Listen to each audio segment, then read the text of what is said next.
네, 시청자 여러분, 이번 주 이슈타파 시작합니다. 올여름 말이죠. 살다 정말 다양한 기상 상황을 경험했습니다.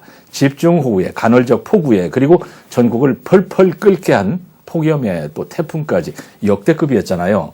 그런데 이게 말입니다. 해마다 점점 더 이상한 흐름으로 가는데 이런 울산의 기상 상황을 제대로 정리하고 또 분석하고 하는 기상 업무는 시골에 있는 기상대 수준에서 맡고 있단 말이에요. 울산이 각종 정부기관 설치에 홀대를 당하는 게 어제 오늘의 일은 아닙니다만은 이번 여름 기상상황을 우리가 겪다 보니까 이게 홀대의 문제가 아니라 잘못하다가는 기상상황을 제때 알지 못해서 크게 한번 당할 것 같아요. 그래서 오늘은 바로 이 문제, 울산의 왜 기상 관련 기관이 기상 지청 수준으로 승격되지 못하는지, 그리고 울산의 기후 변화가 어느 정도로 빨라지고 있는지 제대로 한번 짚어보겠습니다. 김 이사님 나오셨습니다. 네. 반갑습니다. 울산의 모든 문제를 해박하게 알고 있는 울산 매일 논설실장 김지영 이사님. 이번 여름에 보니까요, 이제 폭염 경보는 뭐 우리가 일상화돼서 뭐 놀랍지도 않습니다. 8월 한 달간 울산에서 전기를 1000kW 넘게 쓴 소위 슈퍼 유저가 573가구로 나왔어요. 30만 원 나온대요, 전기요금. 1000kW 엄청난 양입니다. 엄청나죠? 네. 무서워서 못 썼는데. 아마도 제가 볼 때는 아주 큰 평수에 예. 에어컨을 몇 대를 가동하는 그런 집들인 것 같습니다. 예, 그런 분들이 573가구. 자, 어쨌거나 이런 더위에 이제 태풍도 예산일이 아닌데 기상정보를 만들어내는 기관은 울산에 아직까지 말이죠. 인구 20만 시대, 중앙관상대 시대, 김동완 통보관이 있던 시대. 예. 그 시대에 기상대로 남아있는 이유를 모르겠단 말이에요. 제가 34년이 됐거든요. 기자 생활한 지. 예. 34년이 됐는데 그때 이제 제가 기억이 나는 게 예. 그 울산 처구소. 예. 울산 처구소에 취재를 갔던 시절이 있었는데요. 저도. 그때 그 수준에서 진짜 한 발짝도 나아가지 못한, 물론 네. 뭐 지금은 저 혁신도시 쪽으로 이제 이전을 해가지고 예. 전망도 좀 좋아지고 뭐 관사도 좀 커지고 한 건 맞지만 체제라든지 하는 일은 거의 별 변화가 없는 그런 네. 상황이거든요. 네. 특히 지금 중앙부서 중에서 울산에 나와 있는 기관들이 뭐 예를 들어 지청이라든지 뭐 지방 단위의 자치기관들이 없는 부분들이 한두 개가 아닌데 네. 왜 하필이면 기상되냐 이렇게 이야기할 수 있거든요. 근데 사실 한 20년 동안 지금 울산의 변화 가운데 기후변화 이거 굉장히 큽니다. 예. 상당히 심각할 정도 크거든요. 제가 기억하기로 30년 전에 그 기상당국이 울산, 부산, 경남 이 예. 일대가 아열대 기후에 접어들었다 이야기를 했는데 예. 한 30년 지나고 보니까 이제 접어든 게 아니고 완전히 들어갔다 이런 생각이 들고요. 그렇습니다. 또 태풍 같은 경우에는 지난 10년간 거의 매년 반복되거든요. 예, 그것도 크게. 네, 크게. 사실은 울산이 태풍의 안전지대인데다가 태풍도 직접적으로 들어오는 경우가 좀 적었거든요. 예. 그런데 지금 일어나고 있는 일련의 상황들은 그만큼 기상 환경이 많이 달라졌다는 그런 이야기입니다. 예. 문제는 울산의 기상 관측에 대한 대비, 이거 그동안 별로 변하지 않았다는 그 사실입니다. 예. 부산지방기상청 울산기상대, 여기서 이제 울산의 그 기상을 담당하고 있는데요. 예. 기상대는 부산기상청의 하위 조직으로 네. 정식 편제가 직원 9명인데 사실은 서무를 본다든지 일반 행정을 본다든지 이런 것들 빼고 나면 실제로 기상 관련 업무는 4명이 담당하고 있고요. 그래요? 이 4명도 네. 무슨 전문적으로 뭘 관측 진단 이런 쪽이 아니고 네. 뭐 측정하고 기록하고 이런 업무이기 때문에 상당히 좀 심각한 문제입니다. 자, 울산 공단의 기상 업무를 4명이 맡고 있다. 근데 그런 업무도 울산만 하는 것이 아니고 또 다른 지역까지 커버를 하고 있다면서요? 맞습니다. 지금 울산 기상대의 직제상 울산은 물론 양산시, 밀양시, 청도 이런 지역까지 기상 업무를 관장하고 있거든요. 기상재해로부터 지역민 생명과 재산을 보호하고 이것을 최우선 업무로 하고 있는 것이 바로 기상대 업무인데요. 예. 지금 중구 성안동에 자리한 울산 기상대 같은 경우에는 이런 업무도 중요하지만 사실은 산업수도 울산에서 생산 활동을 하고 있는 울산공단 기업들에게 예. 기상 정보를 제공해야 되는 중요한 업무도 하고 있거든요. 예. 그러니까 굉장히 중요한 역할을 하는 것이죠. 이제 그 얘기는 조금 뒤에서 좀 더 얘기를 해보겠습니다. 이런 중요한 역할인 줄 알면은 이렇게 초라하게 놔두겠어요? 울산 뭐 졸로 보는 겁니까, 이거? 졸로 보는 거죠. 졸로 보는 거예요? 사실은 네. 울산을 졸로 보는 게 맞습니다. 아하. 지금 여러 가지 하고 있는 걸 보면 졸로 보는 건데, 근데 이 졸로 보는 것을 정면으로 대응을 잘 안 했는데, 예. 최근 들어 이 부분을 많이 거론하고 있거든요. 예. 그래서 최근에 울산을 중심으로 태풍이나 집중호우, 뭐 지진, 이런 기상과 기후의 변화상이 급변하고 있는 상황. 예. 여기서 기상정보 굉장히 중요한 거 아니겠습니까? 예, 예. 그러니까 갈수록 기상정보에 대한 중요성은 부각되고 있는데요. 실제로 울산의 경우에는 최근 몇 년간 이상기후의 전형을 보이고 있습니다. 예. 올해만 해도 불규칙한 기상, 그리고 길고 지루한 장마, 한치 앞을 알 수 없는 국지성 폭우, 자고 일어나면 큰 비가 내렸다는데 알지 못하고, 예. 이러다가 밤사이에 떠내려가는 거 아니면 불안도 생기고, 그렇거든요. 예. 여름철마다 국지성 호우, 가뭄에 시달리고, 겨울이면 이산난동을 겪어야 되고, 그러니까 그만큼 즉각적인 기상 상황 예보나 예. 기후 전망 수치, 예. 이 부분이 우리 일반 시민들도 중요하지만 사실은 공당 내에 있는 기업들은 굉장히 민감하거든요. 기계를 예. 다루고 네. 그렇기 때문에.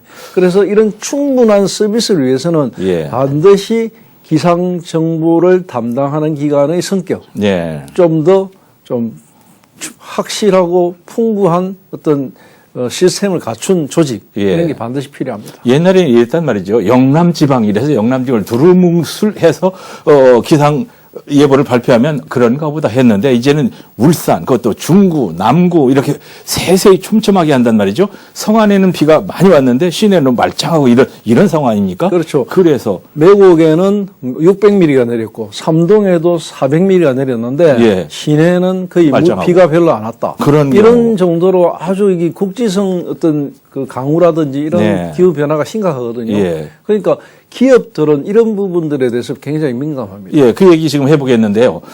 이제 현대중공업 또는 이제 대기업들은 페인트 작업을 한다든지 뭐 여러 가지 공장 가동에 필요한 기상 정보가 아주 중요하니까 옛날에는 일본의 기상 정보를 참고한다는 그런 말 들었어요. 근데 이제는 자체적으로 기상 정보를 분석하는 시스템을 갖추고 있다고 하네요. 그렇습니다. 맞습니까? 예, 기상 상황에 민감한 업종, 예. 민감한 업종, 뭐 조선이라든지 네, 자동차도 그렇습니다. 석유화학들이라든지 이런 민감한 기업들은 네. 기상 정보가 매우 중요하고 특히 태풍이 내습한다든지 이거 굉장히 중요하거든요. 예, 예. 그렇기 때문에 울산의 일부 기업들은 해외 기상 기관하고 연결하거나 어떤 뭐 매칭을 맺거나 정보를 뭐 돈을 주고 산다든지 해서 예. 자체 시스템을 구축해서 기상 정보를 공유하고 있는 그런 상황이고요.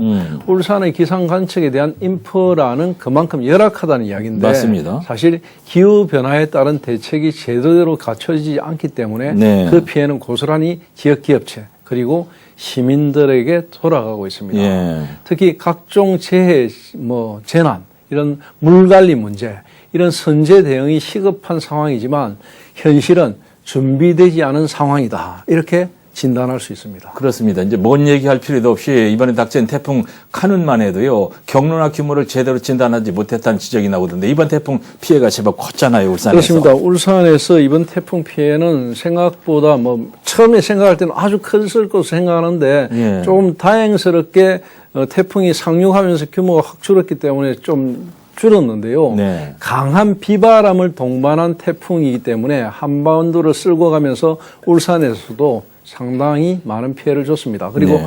건축물 외벽이라든지 지붕 등의 마감재가 뭐 날아간다든지 이런 네. 떨어진다든지 이런 사고가 빈번했는데요. 그랬습니다. 특히 도로 침수, 통제 이런 것은 곳곳에서 벌어졌습니다. 예. 울산 소방당국에 따르면 이번 태풍 카눈으로 인한 건축물 외벽, 패널 간판 이런 탈락 현상 그런 것들이 신고된 것만 한 29건이고요. 각 지자체에 파악한 소형 건축물 외벽 이탈 이런 크고 작은 피해까지 합치면 훨씬 많을 것으로 예상됩니다. 예. 일반적으로 풍속 초속 15km 예. 이 정도 이상이면은 간판이 떨어져 나가기도 하는데 태풍 카눈의 경우에는 울주군 간절곶에 들어왔을 때만 해도 초속 26.8m. 거의 배나 두 배나. 굉장한 바람이었거든요. 네. 그렇기 때문에 보이지 않는 피해도 상당했던 것으로 보입니다. 이번에 이제 건물도 건물이지만은 배나무에 달린 배가 10개 중에 8개가 떨어졌다고 하던데 앞으로 이런 카눈보다 강한 태풍이 줄을 이을 것이라는 예보도 계속 나오고 있어서 지금 이런 상태로 놔둬서는 안 된단 말이에요. 실제로 태풍이 올라올 때 이 태풍이 바람이 강할 것인가 아니면 비가 많을 것인가 이런 부분들에 대한 예보 굉장히 중요하거든요. 그렇습니다. 예. 방금 예. 배농가 이야기도 했지만 이건 예. 굉장히 민감한 문제입니다. 이런 부분들 때문에 정확한 진단, 예보 중요합니다. 실제로 지난 2020년에 태풍 마이삭 하이선이 북상했을 때 예. 주상복합 아파트에서 떨어진 외벽, 추락한 간판 이런 예. 것들 안전 조치를 하다가 뭐 경찰과 소방, 공무원들이 또 다쳐가지고 병원에 이송되는 사건도 있었고요. 예. 태풍 같은 재난 상황에서 바람의 이동 방향, 세기, 그리고 강수의 정도 등이 매우 중요한 정보인데 울산에서는 이를 보다 세밀하게 분석하고 지자체와 기업에 알려주고 네. 미리 통보해 주는 거 그리고 대비책을 마련하는 시간을 확보하는 부분 이런 부분이 굉장히 중요하기 때문에 네. 기상정보에 대한 네. 보다 촘촘한 대책 필요합니다. 예. 지금 저희가 한 10여 분 동안 이제 필요성을 막 계속 얘기했는데 여기에 뭐 반대하거나 다른 목소리를 내는 사람은 아마 아무도 없을 겁니다, 울산에서. 네네. 바로 이제 그 부분 때문에 기상지청으로 승격이 꼭 필요하다는 얘기인데 그동안 울산시와 정치권에서도 이 문제를 정부에 건의는 해 오고 있었잖아요. 예, 건의만 한 것이 아니고 여러 차례 사실 건의도 했고 사실 시민들이 서명운동도 했습니다. 예. 우리 다 기억하다시피 뭐 길거리에서도 서명했고요. 여러 그랬던가요? 했거든요. 울산의 경우에는 광역시 성격이 이루어진 지 26년이 지났지만 후발광역시라는 그런 이유 때문에 사실 다른 광역시와 달리 국가기관이 턱없이 부족합니다. 국가 단위 기관 네. 전혀 지금 아주 없는 편이거든요. 네. 특히 울산은 지구온난화로 급변하는 기후위기 시대에 전 세계가 대형 산불, 최근에 뭐 하와이 산불이라든지 네, 네, 네. 유럽 같은 경우에는 알프스, 스위스의 알프스에 뭐 몇백 년 동안 이어졌던 어떤 그런 설산들이 무너지고 이런 상황이거든요. 네. 그러니까 이런 풍수라든지 가뭄, 초미세먼지 이런 인적, 물적 피해가 일어날 만한 이런 요인들 이런 게 굉장히 울산도 심해지고 있는데 네. 이를 제대로 된 기상예보 시스템을 가지고 예상하고 대비하고 이런 부분들이 참 부족합니다. 네. 특히 울산 같은 경우에는 지리적, 산업적, 환경적 요인을 보면은 자체적인 기상관측이 매우 시급한 지역으로 분류되고 있거든요.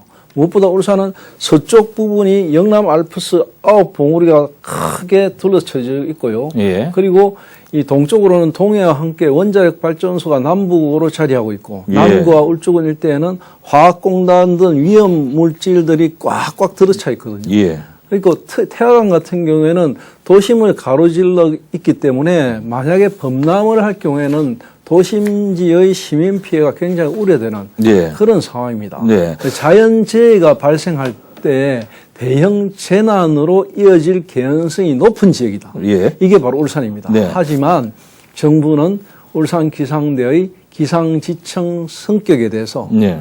굉장히 소극적이고요. 소극적인지 생각도 안 하고 있는지. 지금 답이 사실 없는 예. 상황입니다. 자, 울산의 기후변화. 저도 이제 40여 년 이상 살면서 많이 체감을 하는데 어느 정도 어떻게 변하고 있는지 수치로 한번 시간이 많이 지나고 있어서요. 수치로 조금만 좀, 보여주시겠습니까? 네, 울산이 최근 10년 동안 급격하게 지구 온난화에 따른 이상 기후를 체감하는 지역인데요. 예. 지난 5월달 기억하실 겁니다. 예. 3일 동안에 104mm의 강우가 집중적으로 내렸거든요.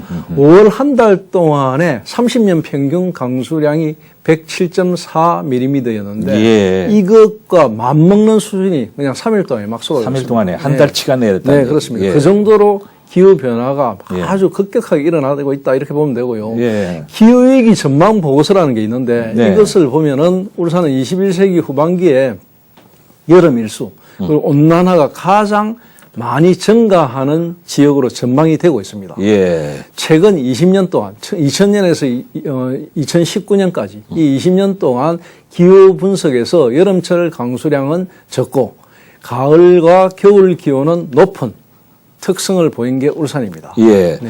통계를 이제 지금 보고 들으니까 울산의 기후 변화가 굉장히 빠르게 진행되고 있다는 것이 확 느껴지는데 울산의 기후 변화가 더 빠른 이유 이거는 뭐라고 어떻게 설명할 수 있을까요? 울산이 이제 그 기후 변화가 특별히 이제 빨라지는 이유를 이렇게 전문가가 제가 아니기 때문에 뭐라고 딱 단정해서 이야기는 그렇지만 취재한 게 많으니까요. 예, 취재를 해본 것을 종합해 보면은 예. 확실히 환경적 요인이 많은 것으로 보입니다. 울산의 경우에는 서울의 1.6배나 되는 면적을 가졌거든요. 아주 넓습니다. 넓은데 서쪽으로는 아까 이야기한 것처럼 영남 알프스, 동쪽으로는 동해, 뭐 이런 여러 가지 지형적인 특성이 있습니다. 예. 지형적인 특성이 있는데다가 한번 들어오면 가둬지는 그런 영향도 있고요. 특히 인공적인 요인이 사실은 지금 최근 한 20년 동안 더해지고 있다는 겁니다. 예. 뭐냐면 지금 울산의 아래 위로 원전 그리고 주변에 건설 중인 것들 포함하면 14기의 원전이 둘러싸여 있거든요. 그렇습니다. 이거 대한민국에 이런 지역 울산밖에 없습니다. 예. 특히 남구와 울주군 일대는 50년 안팎이라는 세월 동안에 집중적으로 가동되어 온 노화된 수교학 시설 이게 예. 밀집되어 있거든요. 네. 특히 화학물질의 유출, 폭발, 화재, 방사능 사고, 뭐 해양 오염 등 사회적 재난이 연쇄적으로 발생하는 복합 재난의 위험성이 그만큼 큰 곳이 바로 울산입니다. 예. 그래서 또 하나의 요인이 바로 태화강인데요. 태화강. 태화강은 사실 동서로 도심을 가로질러 흐르는 태화강이기 때문에 홍수가 나버리면 예. 이거는 뭐 대책이 없습니다. 네. 특히 지금 태화강은 일제강점기 때 뚝을 쌓았거든요. 양쪽으로. 예. 범람을 하지 말라고. 네. 그만큼 범람을 많이 했다는 뜻입니다. 예. 이게 범람이 될 경우에는 사실은 우리가 상상하지 못할 정도의 피해가 우려되는 지역이기도 합니다. 그렇습니다. 지금 얘기 들으니까 고개가 끄덕여지는데 또 한편으로는 좀 섬찟해지고요. 실제로 최근에 여러 가지 피해가 많았단 말이에요. 실제로 지금 말씀하신 거 외에도 말이죠. 예, 실제로 뭐 지진, 태풍 피해 이런 피해가 많이 있었던 게 울산 아닙니까? 예. 지난 2016년 태풍 차바 내습 당시에는 네. 시간당 최대 139mm의 비가 쏟아지면서 태화강이 범람 위기까지 갔고 사실 태화시장 등 일부가 잠겼습니다. 예. 그리고 같은 해 울산 해역에서 발생한 지진 뭐 5.0 규모를 시작으로 경주 지진이 약 한 5.8 정도 됐고요. 규모가. 포항 지진이 5.4. 이 두 지진이 계속해서 일어났고 예. 그 사이에 한 700여 차례의 지진이 막 땅을 흔들었거든요. 네. 그러니까 울산은 최근 10년 동안에 태풍, 호우, 강풍, 지진 이런 자연재난에 따른 피해 규모만 997억 원. 977억 원 정도에 이른다. 이런 통계가 나와 있습니다. 예. 그러니까 전국의 특강역시 가운데 부산 다음으로 피해가 많았고요. 네. 태풍 강우에 따른 산업체 정전, 피해 등을 감안하면 전국 최고 수준의 피해를 입는 지역이 울산이다. 이렇게 이야기할 수 있습니다. 그럼에도 불구하고 최하위 조직에 머물고 있다. 이제 이런 부분을 예측하고 정보를 취합하고 분석하고 알려주고 그런 일을 해야 할 울산의 기상대가 실제로는 관측 업무만 하는 하위 조직이라 이런 얘기예요. 이제 이 하위 조직이라고 최하위 조직이라는 말이 기분이 나쁜데요. 김 이사님 아마 기억날 겁니다. 30, 40년 전에 자동차 운전 면허 시험 보러 우리가 어디 갔어요? 저희 창원 진동에 가서 그 뭡니까 승합차 타고 가가지고 말이죠. 예. 그런 시절이 있었고 군대 가기 싫은 것도 있는데 울산의 젊은이들이 부산 병무청에 가서 신검을 받는단 말이에요. 예, 뭐 지금 사실은 그 시절, 예. 40년 전 시절하고 지금하고 사실 크게 변했느냐? 예. 사실 크게 변한 것도 별로 없습니다. 예. 그 기상 이야기를 하면은 지금 오늘 기상 관련 이야기를 하고 있는데 원전 사고 이런 부분을 이야기할 때 이 울산 기상대의 조직을 키워야 한다는 거 이거 설득력이 있는 이야기고 근거도 있거든요. 예. 이런 근거와 설득력을 가지고 있지만 정부에서는 조직, 작은 정부를 지향하고 어떤 기관을 새롭게 늘린다든지 예. 인원을 늘린다든지 이런 부분은 좀 지향한다. 예. 이런 원칙을 고수하면서 자꾸만 이제 거부하고 있는 그런 상황입니다. 반드시 기상지청 승격이 필요해 보이고 민기적 걸지 말고 서둘러야 되는데 울산시는 어떤 요구를 그동안 했고 왜 승격이 안 되는 거죠? 기부를 늘리면 안 된다 이겁니까? 그러니까 그 울산시에서는 우선 기상지청의 인원을 부산지방기상청 인력 일부 그리고 예. 새로 뽑는 인력 이런 전문적인 인력 집단 해가지고 뭐 기상지청장 등 약 40명 규모로 좀 확충해달라 울산에. 예. 적어도 한 40명 정도로 확충해가지고 전문적인 인력들을 좀 포진해가지고 울산의 기상 상황을 점검해달라 이런 요구를 하고 있거든요. 예. 예, 기상청에서도 이 같은 울산시의 입장에 힘을 실어주고 있는 것도 사실입니다. 그런데 번번이 공공기관 몸집 줄이기 이 부분이 정부의 기조라는 점을 강조하면서 이걸 자꾸만 거부합니다. 예. 행정안전부에서는 이 부분을 강조하기 때문에 더 이상의 확장된 조직 이런 것은 좀 곤란하다 이런 입장인데요. 예. 지역에서는 자연재해나 재난으로 막대한 피해를 입은 뒤에 그러면 대책을 내놓을 것이냐 이런 이야기도 하면서 시민들이 상당히 많은 수가 서명을 했거든요.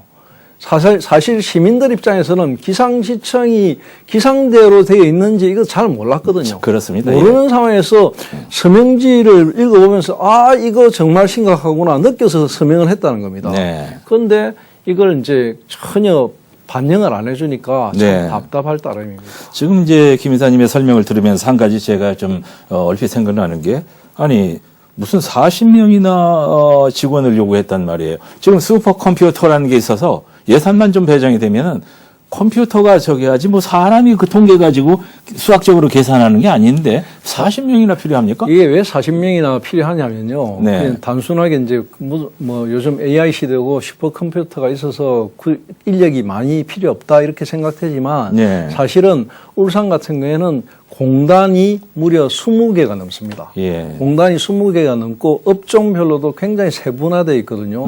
그게 특성에 맞게 기상을 정보를 공유해 줘야 되는 기관이 상당히 세분화될 필요가 있습니다. 예. 그리고 지금 우리 기상 정보 시스템도 인공위성 우리별 1호라든지 이런 다양한 위성들이 많은 고급 정보를 보내오고 있거든요. 네. 그걸 전문적으로 분석해내는데도 짧은 시간에 많은 분석을 해야 되거든요. 그렇기 때문에 슈퍼컴퓨터도 필요하지만 예. 울산 지역만을 담당하는 슈퍼컴퓨터는 사실 힘들거든요. 그러니까 네. 사람이 해야 되는 일들이 있기 때문에 그렇습니까? 그리고 또 행정조직이 커지면 다른 부수적인 업무를 이행해야 되는 직원도 필요하기 때문에 네. 한 40명 정도가 필요하다는 게 사실은 기상당국의 주장입니다. 그것도 좀 전향적으로 생각해 볼 필요가 있는 것 같고 기상지청 성격이 단순한 기구 성격이 아니라 시민들의 재산과 생명이 걸려있는 문제라서 이렇게 좀 길게 얘기를 한 건데 정리를 하시죠. 네. 울산 같은 경우에는 국가 산단 두 곳을 포함해 갖고 산단이 한 20여 개, 작은 것까지 포함하면 30여 개가 되거든요. 예. 그러니까 해안가 쪽으로 산단이 조성돼 있어서 바람, 뭐 환경, 이런 기후 이런 데 영향을 굉장히 많이 받습니다. 네. 재난 문제가 아니라도 일상생활에서 기상정보는 시민들에게 굉장히 중요한데요. 예. 특히 집중호우, 태풍, 지진 외에도 공단의 특수성상 악취공해, 악취. 바람에 따른 미세먼지 문제 이런 거 굉장히 민감하거든요. 예. 그래서 울산 악취 실태 조사 결과를 보면은 울산이 얼마나 악취 공해에 심각한가를 잘 알 수 있습니다. 예, 예. 그런데 이 악취 공해는 결국 기상당국의 어떤 정보 분석에 민감하게 영향을 주고받는데 그런 부분을 해주는 것이 울산에 단 한 곳도 없다는 겁니다. 예. 그러니까 울산에서 악취 배출 사업장이 386곳이나 되거든요. 그러니까 해마다 악취 민원이 700여 건 정도씩 막 들어오는데 이거 아무런 지금 대책 없습니다. 그냥 우리 포집기 가서 포집 잡아가지고 이거 분석하고 이러다가 원인을 알 수 없다 이러고 말거든요. 예. 이런 상황 도저히 안 됩니다. 예. 이 상황을 좀 극복하기 위해서도 그렇고요. 예. 그리고 또 좀 더 고급스러운 이제 어떤 문제들, 그러니까 정보들, 기후 정보들 이런 걸 가지고 네. 이 울산의 그 시민들의 삶의 질을 좀 향상시키고 산업체들이 좀 안전하게 산업 활동을 할 수 있도록 보다 좀 확장된 마음으로 적극성을 가지고 행정안전부에서도 울산 기상지청의 성격 예. 이거 심각하게 고민을 해봐야 된다고 생각하고요. 예. 울산 홀대라는 측면에서도 더 이상 예. 이거 간과해서는 안 되고 울산의 정치권에서도 목소리를 좀 제대로 내야 할 때라고 생각합니다. 네. 한 시절 울산의 개인 소득이 전국 최고라고 젊은 도시라고 서울에 가서도 기죽지 않고 당당했는데 요즘 들어서는 울산이 홀대받고 있다는 생각이 많이 들어요. 오늘 얘기한 기상지청도 그렇고요. 몇 가지 문제는 뭐 힘 있는 정치인들이 나서면 될 것도 같은데 안 되는 이유를 모르겠단 말입니다. 기상이변은 계속되는데 최하위 수준의 기상대에 머물고 있는 한심한 상황. 울산매일신문 논설실장이신 김진영 이사와 얘기해봤습니다. 다음 시간에도 더 나은 이슈 가지고 나오겠습니다. 김진영 이사님, 시청자 여러분 감사합니다. 고맙습니다.